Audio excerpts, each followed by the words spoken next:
Сәлем баршаға, сіздермен Олжамал. Үй жағдайында үш қана затпен дайын болатын печенье рецептісін ұсынамын. Ол үшін бізге қажетті заттар: жұмыртқамыздың ақ уызы мен сары уызын бір-бірінен бөліп ажыратып аламыз.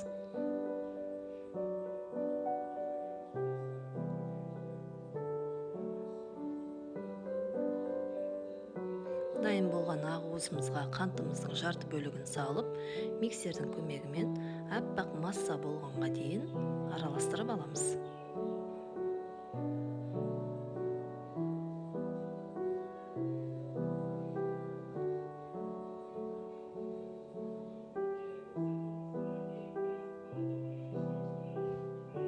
Міне бізде аппақ массамыз дайын болды. Видеода көрсетілгендей болу қажет.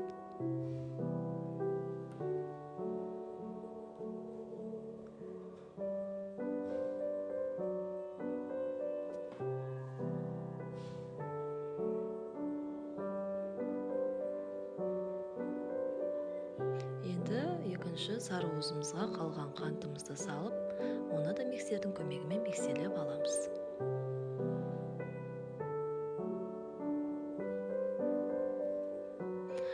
Електен өткізілген ұнымызға бір шымшым ас тұзын салып қойып қоямыз. Ұнды електен өткізіңіздер міндетті түрде.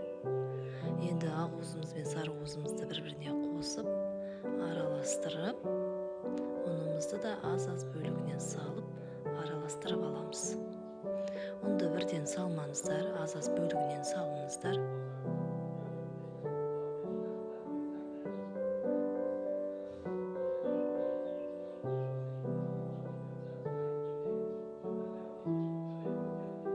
Міне бізде қамырымыз дайын болып қалды.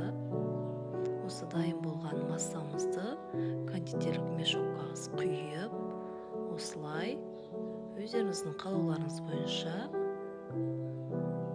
жасасаңыздар болады.